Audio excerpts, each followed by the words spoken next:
Today we're going to look at what are known as Kirchhoffs rules, or I guess if you're good at pronouncing German, it's Kirchhoff or something along those lines. It means a churchyard. Kirche is church, Hof is yard. So anyway, moving right along. We've basically seen these rules before, but now we're going to make them explicit, and we're going to look at more complicated situations where we are forced to use them. If we look at a circuit like this, where we have resistors all over the place and a couple of different batteries, then we are unable to just combine everything in series and parallel. Let me show you what I mean. So in order to combine resistors in series, they need to have the same current flowing through them. So these two guys right here are in series, and we can combine them. And these two guys right here are in series, so we could combine them. And we would end up with a circuit looking something like this. And then down here, we've got another battery and a resistor here. And at this point, none of these resistors are directly in series or parallel, because to be in series they need to have the same current, which they obviously don't. This one's got some current I2, and that guy's got I3, and this guy's got I1, and they're all different currents. To be in parallel, they need to have the exact same voltage. So if you didn't have the battery here, then these two guys would have the same voltage across them. But because we have this additional battery, that guy is not in parallel with the top one, nor is this bottom one. So this typically occurs when you have more than one voltage source. Then you can't just simplify everything with parallel and series combinations. But you can still solve for things by following Kirchhoffs rules. The first of which is known as the Junction rule. It's kind of the simplest one. And this essentially is a result of conservation of charge, conservation of Q. So in that case, all of the currents going into a junction, and by a junction we mean a place where the wires split, all the currents going into a junction have to equal the currents going out. So the sum of the in currents has to equal the sum of the out currents. If that weren't true, you would end up gaining or losing charge, which can't happen.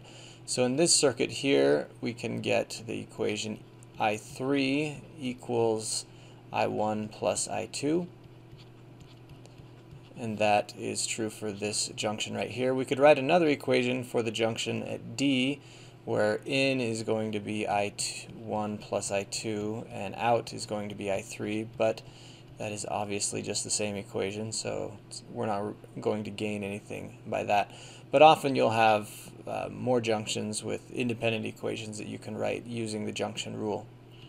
Okay, so not that that's wrong, it's not useful. Okay, the loop rule is a little more tricky, but the idea here, this comes from conservation of energy. Since potential is proportional to the potential energy, if you go around the loop and you end up in the same place you started, you have to be at the same energy. Otherwise, going around the loop will give you energy, and you just keep going around the loop, and you get produce infinite amount of energy. So if we start at point D here and we go around clockwise, when we cross over the battery, that increases our voltage. We get a voltage bump up here to 12 volts. Going from E to A, there's no resistor or battery, so nothing happens. That's constant voltage or an equipotential. When we go across this resistor, that's going to have a voltage drop. It's going to take away some of the energy, so we drop down to here. And then when we go go across this other resistor, we're going to drop again. So these two drops have to equal the jump that we had from the battery, so that we need to be back. I guess C to D doesn't have any change either. We need to be back where we started at D, same voltage that we had before. So if I were to write an equation for this simple circuit here, I would say 12 volts from the battery minus the current, we don't know what it is, but we could solve for it if we wanted, minus the current times 400, so that's my voltage drop right here, minus the current times 290, that's going to be my voltage drop here. All of this has to equal 0 because my ups have to equal my downs. And again, in other circuits we'll be able to write more than one, possibly more than one loop rule.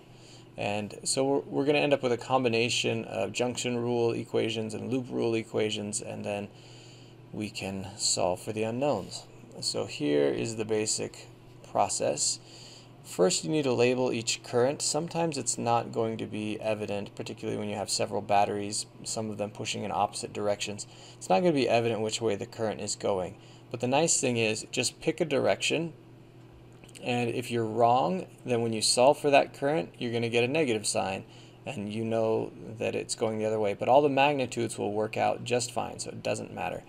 Identify unknowns. I'm going to do an example with unknown currents, but you could have unknown voltages or unknown resistances. It doesn't matter. You'll still be able to set up equations and solve for unknowns. To get the equations, you apply the junction and loop rules, and as anybody who has had a little math where you've had to solve systems of equation knows, you need as many equations as there are unknowns, and more specifically, you need as many independent equations. And most of the time that's going to be pretty obvious. We saw in that junction rule example that those weren't independent equations. But occasionally when you get things that are more complicated, it's hard to tell that a couple of equations are actually the same. And the last thing is to solve them. Hooray! I'm going to go over an example. You can solve them using substitution and elimination and those types of things. But if you have a whole bunch of unknowns, the best approach is going to be to use a matrix, and I'm going to go over a quick example of how to do that. So here's the example, the same circuit we looked at on the previous slides, but now we're actually going to solve for these unknown currents here, I1, 2, and 3. So we already wrote that junction rule equation that I3 equals I1 plus I2. And we haven't written any loop rule equations yet. We wrote that loop rule for the other circuit, but now we're going to write some loop rule equations for this. By the way, if you go back to these other steps here, so I just identified the unknowns, and labeling each current is kind of already done in this diagram, but if it weren't labeled, there is a tricky part. I1 here is a little ambiguous because current tends to go away from the positive side of a battery, and the positive side is the longer line in these diagrams. So you'd expect the current in this segment to be going to the left, and this is the positive side, so you'd expect the current to be going to the right here. But this current in the top segment, it's not quite so obvious. This I3 would tend to look like it would push current up this side, but this I2 coming up this way would look like it would tend to push current up this side. So it's not exactly obvious which way the current is going to go. And as I mentioned earlier, it doesn't matter, just pick a direction, and the direction you pick will influence the signs in the equations that you write, and yeah, just the signs. So basically, if we picked the other direction, we would have I1 on this side, or it would have a negative sign on the I1. So it does change how you set up your equations, but as long as you're consistent with whatever choice you make, then all the numbers will come out good, all the magnitudes will be accurate. Alright, let's do some loop rules. So there's actually 3 different loops we can do here. We can do this kind of bottom loop here, we can do this top loop, and then we can loop around the entire outside. Typically you want to go around the loop in the direction that the current is going, but sometimes that's not going to be possible, and you'll see that in a second. So let's start out with this bottom loop here, and we're going to loop around in a counterclockwise direction, because that's the direction of the current. And so let's go ahead and start here at point G. So the first thing I do is I've got that 80 volt battery, so I'm going to have plus 80 there. Then I'm going to go across this 1 ohm resistor, so I'm going to have minus I2 times 1 ohm, because this is the voltage across that resistor, I times R. Then I'm going to have minus I2 times 20 for that resistor. Now I'm looping around the middle here, so I go across this battery again. Looks like I'm going to have to squeeze in here. Plus 45. Then I'm going to have I3 times 1, and I subtract that because it's a voltage drop. And then minus I3 times 40. Another voltage drop, and all of this has to equal 0. Okay, so I can simplify this a little bit, and I get 125 minus 21 I2 minus 41 I3 is all equal to 0. I'm going to number these. So there's equation 1, that's equation 2, but let's just use the simplified version because why not? And we need 3 equations because we have 3 unknowns, but I'm going to go ahead and write all the equations I can for this, even if we don't need to use all of them. So the next thing we'll do is a loop around this upper loop, and this time we're going to go clockwise because you typically want to go in the direction that the current is going. And let's start off over here at point D. So I'm going to have 45 across that battery. Now these two have the same current, so if you at this point are kind of getting the hang of things, you can just combine those two voltage drops and say minus 41 I3. Then we come across the top here and we're going to have minus 30 I1, and all of that has got to equal 0. Not a lot of simplifying to do for that one. So we can label that equation 3, and as I mentioned earlier, we could go from there and get our solution. But let's do one more equation because there's actually some important things to see here.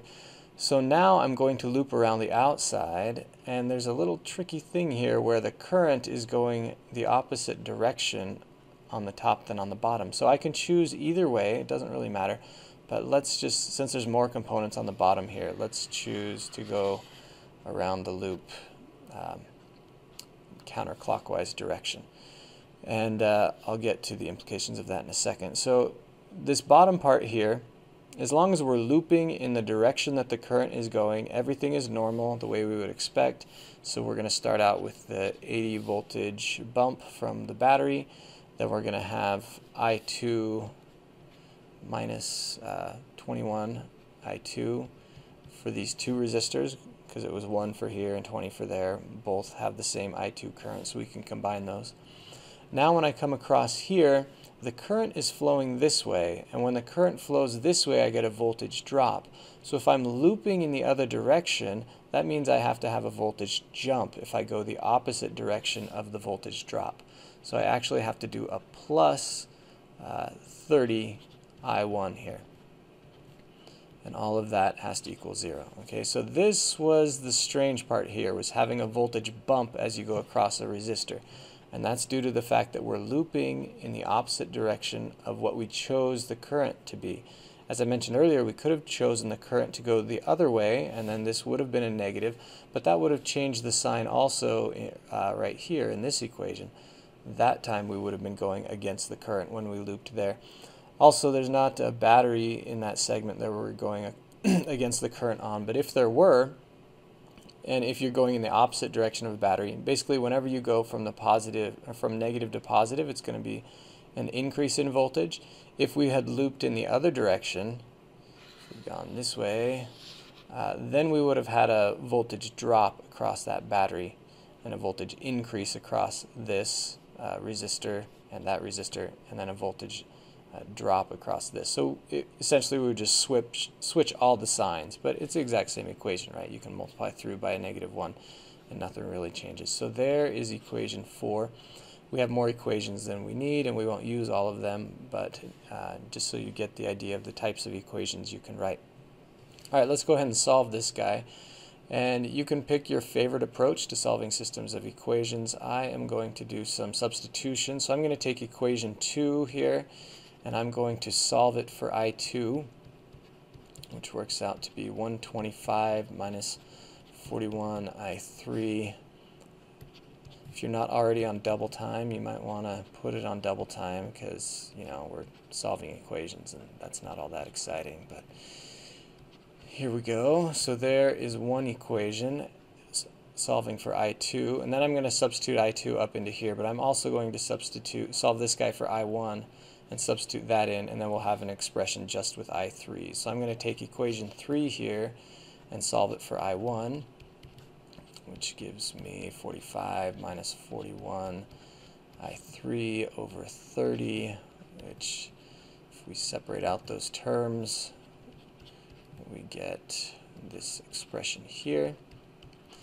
Then we're going to jump up here and plug into equation number 1. So I3 is still there. I2 is going to be 125 over 21 minus 41 over 21 times I3. And then I still have, I guess I substituted in for the wrong one. Well, that was I2 first, and now we'll substitute in for I1. Hopefully you can follow, right? It's not too complicated. Minus 41/30 times I3. And then we go ahead and do a bit of algebra. We'll have 1.5 plus 125 over 21 over here. We'll collect all the I3 stuff onto one side. So that's going to be 1 plus 41/21 plus 41/30. And then you'll divide over, and enough algebra. Here is the answer, 1.725 amps. Okay, so there's one of the currents. Once we know that, we can just plug that in here, the 1.725, and solve for I2. So I'm plugging that in, and I get 2, that's not a 2, go away 4. 2 point, man, I am having problems writing. 2.584 amps for I2, and then again plug the same number in here, solve for this guy, which gives you a negative 0.8581 amps. And what does that negative tell us? Well, it tells us that we guessed wrong, or at least the diagram that was given us was wrong. I1 is actually in this direction, not that direction. So no big deal, it all worked out just fine. Now I want to go over this same example, solving it with a matrix. So I'm going to use these same three equations, 1, 2, and 3, and we are going to put them in a matrix. So the first thing we need to do is to organize those equations according to the variables. So I'm going to rearrange them such that I'm going to look at the coefficients for the I1, I2 term, and then what you can call the equals term, what's on the other side of the equation. So for equation 1 here, the I1 term is going to be 1, the I2 term is going to be 1, the I3 term, you have to put this on the other side. You need all of the variables on one side of the equation and then just the numbers without variables on the other. So this is going to be a -1, and all of that is going to be equal to 0. Okay, equation 2, and maybe I should have rearranged these first, but hopefully you'll follow. I1, there is no I1, so that's going to be 0. I2, if I move these guys to the other side, I'm going to take both of these and move them to the other side of the equation, and then they'll be equal to 125. So my I2 is going to be 21, my I3 is going to be 41, and what that is going to equal is 125. My last equation, I'm again going to move these guys to the other side to get rid of negatives, and then it'll all be equal to 45. So I'm going to have 30, 0 for I2, not negative, 41 for I3, and this is all going to equal 45. So this right here becomes the matrix that I'm going to solve, and I don't expect you to do it by hand. Once you set it up, you just put it in your calculator, and then you're almost done. So let's jump to the calculator. Alright, here is my wonderful virtual TI-83 Plus. This is a pretty similar process on all TI-83s and 84s. If you've got the newer Inspires, hopefully you know how to work it. So turn on calculator. There we go. You want to go here. You see there's a matrix menu here. So we go second, and it pulls up this matrix menu. This tells you all the different matrices you've used before. These are different operations you can do on those matrices. If you want to input a matrix, you need to go over here to edit. Now I've already input this one, and I'm going to keep it because it'll be quicker that way. But if you don't have anything in there, you just click on whichever name of matrix you want to use.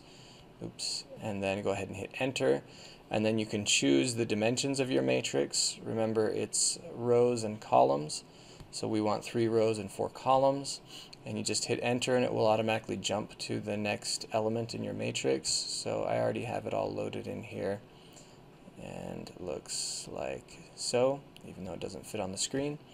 Okay, when you have your matrix loaded, you want to make sure and exit out. You don't want to just go directly back to the matrix menu, because whatever you select on that matrix menu, it's going to try to shove it in this location. So make sure to go to second quit to get back to your home screen type of thing. Then you can go back to the matrix menu and go here to the math menu. What you're looking for is the one that says RREF, 2 R's, not just one. That stands for reduced row echelon form, which essentially means that we're solving for ones across the diagonal. So we select that. Then we need to go back and tell it what matrix we want to do that math operation on. So we go and we grab matrix A, close parentheses, hit enter. And so you'll see this diagonal here is ones, everything else is zeros, and this last column here is all of your answers. The top one in the column is going to be the first unknown that you had listed in your matrix over here. So that's I1, which lo and behold matches exactly what we had for I1, and I2 matches over there, and I3 is over here. I probably wouldn't suggest doing this for 3 equations. It's probably not worth your time. But on your homework, you're going to have 5, maybe 6 equations, and there's just too many opportunities to screw up the algebra. So I would highly recommend using the matrix approach for solving your systems of equations when you get very large systems. Okay, that's all. See you next time.